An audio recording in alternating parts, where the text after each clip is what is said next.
ಒಂದು ಸಕ್ರಿಯವಾಗಿ ಪ್ರಾರಂಭ ಮಾಡುವುದು ಈಗ ಪ್ರಾರಂಭದ ಸಮಯ ಗಮನಕ್ಕೆ ನಾವು ಏನು ರೂಟ್ ಮ್ಯಾಪ್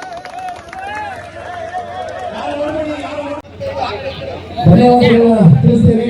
ಈಗ ನಾವೆಲ್ಲ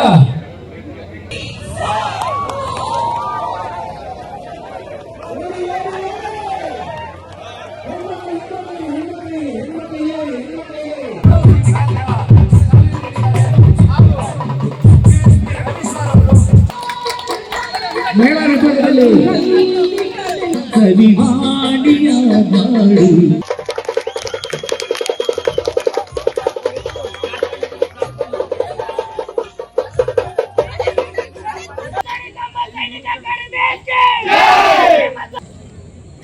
ಅಂಕಿತವಾಗಿ ಅವರು ದಯವಿಟ್ಟು ವೇದಿಕೆ ಮೇಲೆ ಬನ್ನಿ.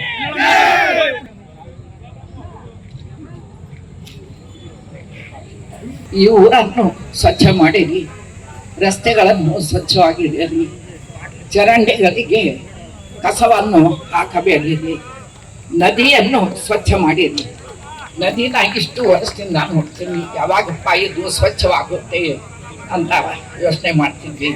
ಈ ಯೋಜನೆ ಅಡಿಯಲ್ಲಿ ನದಿಯು ಸ್ವಚ್ಛವಾದರೆ ನಮ್ಮೆಲ್ಲ ಹುಣಸೂರಿನ ನಾಗರಿಕರಿಗೆ ಸಂತೋಷ ಮತ್ತು ಹೆಮ್ಮೆ ಉಂಟಾಗುತ್ತದೆ. ಅಂಡ್ ನಾನು ಬೇರೆ ಕಡೆ 3-4 ಡಿಸ್ಟ್ರಿಕ್ಸ್ ಅಲ್ಲಿ ಕೆಲಸ ಮಾಡಿದ್ದಾರೆ.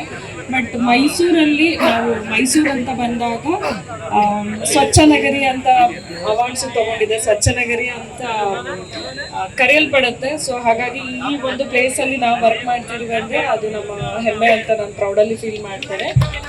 ಅಂಡ್ ನಮ್ಮ ಹುಣಸೂರು ತಾಲೂಕಿನಲ್ಲಿ ಅಷ್ಟೇ ಇದನ್ನು ಕೂಡ ನಮ್ಮ ಈಗಾಗಲೇ ಕೆಲವರು ಹೇಳ್ತಾ ಇದ್ದಾರೆ, ಯಾವುದೇ ಆಗಿ ಒಂದು ಸ್ವಚ್ಛ ಕಾರ್ಯಕ್ರಮ ಸ್ಟಾರ್ಟ್ ಆಗೋದು it's begins from the house.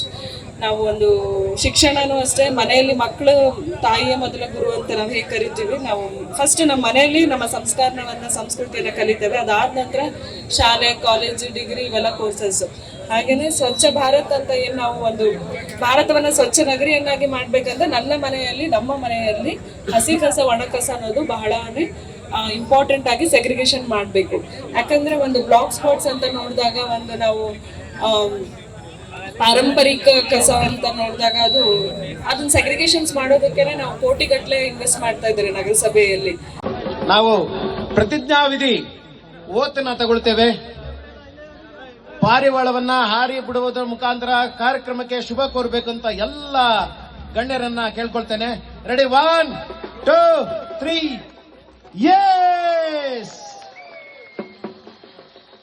ಈಗ ಎಲ್ಲ ಸ್ಪರ್ಧಿಗಳು ಎಲ್ಲರೂ ಓತಿನ ತಗೊಳ್ಳಿ. ಎಲ್ರು ಎಲ್ಲ ಸ್ಪರ್ಧಿಗಳು ದಯವಿಟ್ಟು ವೇದಿಕೆ ಮುಂದೆ ಬನ್ನಿ. ನಾನು ಹೇಳುವಂತ ಈ ಪ್ರತಿಜ್ಞಾ ವಿಧಿಯನ್ನ ಎಲ್ಲರೂ ಸಹ ರಿಪೀಟ್ ಮಾಡಬೇಕು.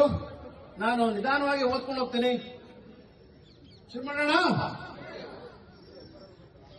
ಈ ಮೂಲಕ ನಾನು ಇನ್ನು ಮುಂದೆ ಘನತ್ಯಾಜ್ಯ ವಸ್ತು ವಿಲೇವಾರಿ ನಿಯಮಗಳು 2016ರಂತೆ ಮನೆಯಲ್ಲಿ ಉತ್ಪತ್ತಿಯಾಗುವ